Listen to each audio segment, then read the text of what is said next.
Epílogo.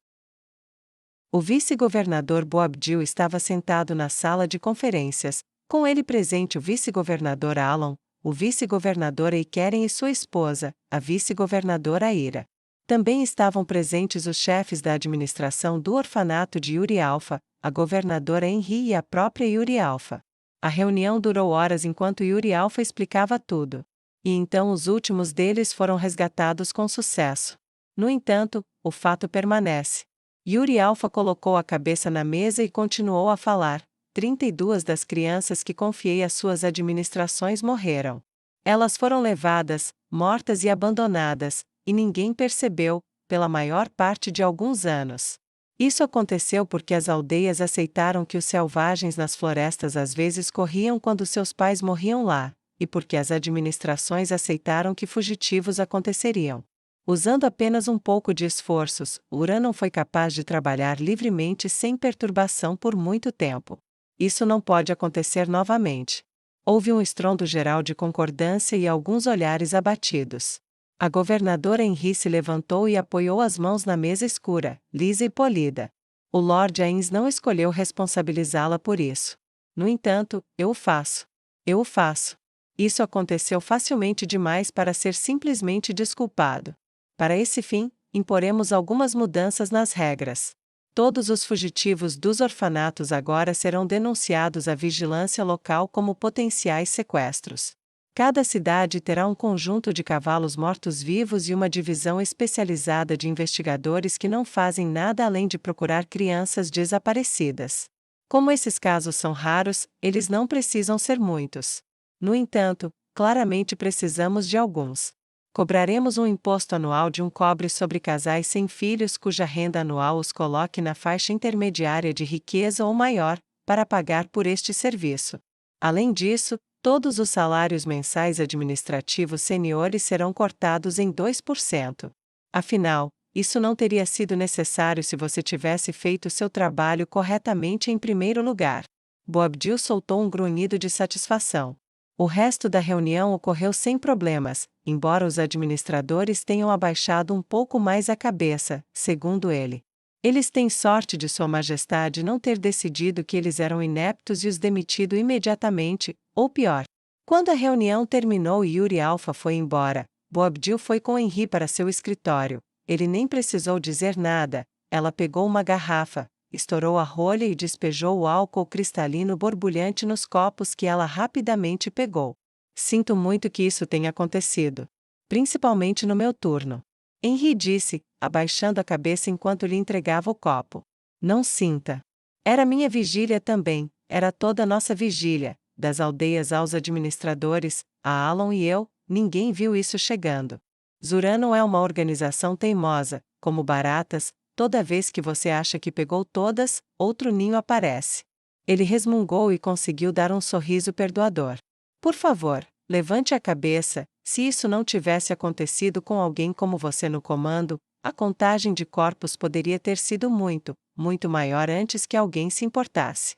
Eu realmente não esperava que isso chamasse a atenção da Papa, ou que ela enviasse ajuda nessa escala. Eu certamente não antecipei o resto. Henri conseguiu dar uma risada sarcástica. Tudo o que eu posso dizer sobre Neia, e acredite em mim, há muito, ela não deixa rancores atrapalharem o dever. Eu sabia que ela ajudaria. Embora ela realmente vá para o exagero. Eu certamente não vou reclamar. E eu definitivamente não vou reclamar sobre ter alguns homens-gatos psicopatas caçando Zuranon. Minha polícia secreta está ocupada o suficiente lidando com a heresia nas selvas que vazam para áreas colonizadas.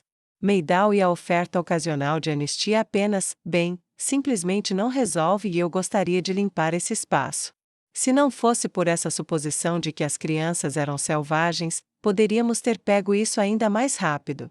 Henri suspirou infeliz e ela e Boabdil se sentaram no mesmo momento.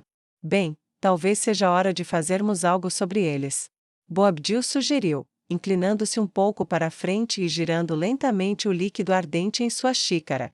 Já se passaram 10 anos desde a guerra e 8 anos desde o julgamento, os piores elementos se foram e você reconstruiu a maior parte do meu país. Talvez seja hora de esvaziarmos as áreas selvagens à força e trazermos os corredores de volta ao rebanho, eles não podem ficar lá fora para sempre, e isso prova que eles são um problema, mesmo sem querer. Isso me irrita, mas talvez você esteja certo. Mas se fizermos isso, será meu último ato como governadora, será muito duro para a maioria aceitar de mim. O que você diria sobre assumir depois que eu fizer isso? Eles deveriam aceitar você mais facilmente do que qualquer um já me aceitou. E isso deveria acalmar as preocupações em alguns setores se eu fosse vista como dispensada da função, e um deles sendo colocado no comando. Henry fez a proposta casualmente, apenas para levantar a cabeça e encontrar olhos claros olhando para ela com descrença. Você realmente iria ir embora? Desistir do poder e entregá-la? Boabdil perguntou sem fôlego. Henry não poderia ter assentido mais forte sem que sua cabeça voasse. Absolutamente, eu nunca quis poder, nunca quis estar aqui, nunca quis nada disso. Eu queria estar em casa na minha fazenda com minha família e amigos. Eu queria colher plantações, casar com o garoto que eu amava e viver uma vida de paz e contentamento. Tudo isso. Henry acenou com as mãos, é tanto um fardo quanto uma recompensa. Eu quero voltar para a carne. Talvez não seja mais uma vila, mas é meu lar, e meu lar é onde eu sempre quis estar. Beberei por isso e por um mundo de pessoas que pensam como você.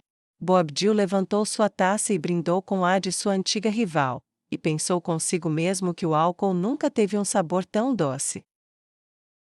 6 meses depois. Minnie reprimiu sua risada de excitação, e ela podia sentir sua irmã fazendo o mesmo. A casa isolada tinha sido completamente explorada pela polícia secreta antes do ataque, e é por isso que as duas irmãs distorcidas não estavam na casa em si, mas na floresta a uma distância distante. Elas observavam o lado da colina em que a casa ficava e faziam a contagem regressiva. Suas orelhas se arregalaram quando suas formas de homem-gato emergiram, caudas chicoteadas enquanto falavam através do contato visual. Os gritos da polícia secreta de Henry começaram a ficar mais altos, elas viram o fogo surgir no topo da colina, iluminando a noite, sem a necessidade dos olhos brilhantes dos gatos que se escondiam nas sombras e se agachavam, prontos para atacar. Como esperado, o contorno de um homem surgiu de uma passagem escondida na colina, envolto em preto contra a noite. O calor de seu corpo e o cheiro de sua carne o faziam se destacar como o prédio em chamas do qual ele havia fugido. Agora, Clementine e Minnie disseram sem palavras com um olhar, e elas saíram das sombras, galopando entre duas pernas e quatro em silêncio absoluto enquanto uma sombra se tornava duas, e duas se tornavam quatro e quatro se tornavam seis. Somente quando estavam quase em cima dos homens e mulheres que partiam, o rugido do leopardo e o grito de sangue da pantera perfuraram as sombras e atraíram seus olhos para a escuridão que eles não conseguiam ver mais do que alguns metros através. Aquele pequeno espaço de visibilidade foi preenchido com um pesadelo repentino enquanto dentes se fechavam em pescoços e garras rasgavam a carne. O caminho para a segurança virou para o local do abate, e em segundos infernais, estava feito. Ninguém se moveu, exceto os homens-gato que lambiam o sangue de seus pelos. Eu ganhei uma mais que você. Clementine se gabou com um movimento de suas orelhas de pantera. Claro que sim, sua vagabunda, eu matei o último quando minhas garras abriram sua garganta. Então eu peguei um a mais que você. Minnie rebateu com a mesma arrogância.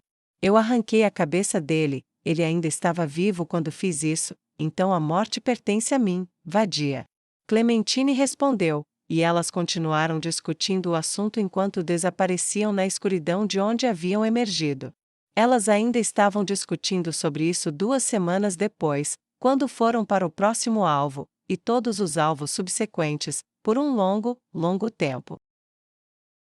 Nos anos que se passaram desde que o par distorcido foi vinculado ao serviço de Nazarick por meio de seu manipulador, Yuri Alpha, as histórias se espalharam sobre os heróis homens-gatos sem nome que caçavam os inimigos da paz de seu mestre, saboreavam o sangue de predadores e nunca paravam de discutir um com o outro, não importa o quão bem eles pareciam trabalhar juntos. Embora a palavra herói fosse frequentemente aplicada ao par, aqueles que as conheciam melhor de todos, frequentemente diziam que elas eram heróis relutantes na melhor das hipóteses. Nem Minnie nem Clementine discutiriam o assunto de uma forma ou de outra, afinal, contanto que elas pudessem causar estragos, elas conseguiam exatamente o que queriam.